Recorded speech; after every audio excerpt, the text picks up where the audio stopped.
చేపించింది ఇటు ప్రభుత్వం చేపించేసి అప్పుడు అది తప్పని తేలేక అరెస్ట్ చేయాలి యాక్చువల్గా.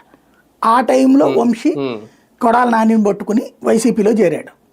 అంటే వైసీపీలోకి చేరలేదు, వైసీపీకి అనుకూలంగా మాట్లాడడం బిగిన్ చేసి చేర్చుకోలేదు జగన్ తెలిసిందే కదా. రాజీనామా చేసి వస్తే కండవా అన్నాడు, లేదు మద్దతుగా ఉంటానన్నాడు. సరే దానికి బదులుగా అతని మీద కేసు వదిలేశారు. అప్పుడు ఆ కేసు ఇప్పుడు తిరగదోడింది.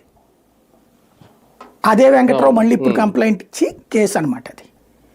కాబట్టి ఆ కేసు ఇప్పుడు తెచ్చారు. అది తెలుగుదేశం టైంలో ఇచ్చిన ఇవి అయ్యి, అది విచిత్రం ఇక్కడ.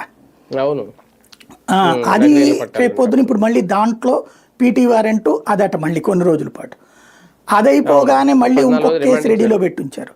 ఎవరో అధికారి ఇచ్చారట, అక్కడ మట్టి నూనె ఇసుక తినేశాడు, 190 కోట్ల విలువైంది తన నియోజకవర్గ పరిధిలో అని ఎవరో మైనింగ్ అధికారి కంప్లైంట్ ఇచ్చాడట గన్నవరం పోలీస్ స్టేషన్. ఇది అయిపోతే మళ్ళీ ఆ కేసులో అంటే దీని మీద బెయిల్ వచ్చే టైంకి ఆ కేసులో మళ్ళీ అరెస్ట్ చేస్తారనమాట, పీటీ వారెంట్ వేస్తారు. మీకు చింతలో ఆయన పేరేంటి, చింతమనేని కనుక బయటికి రానియకుండా దాదాపు ఏడాదిన్నర ఉంచారు కదా అట్లాగా కేసులు. ఆ టైప్లో ఇతన్ని. కాకపోతే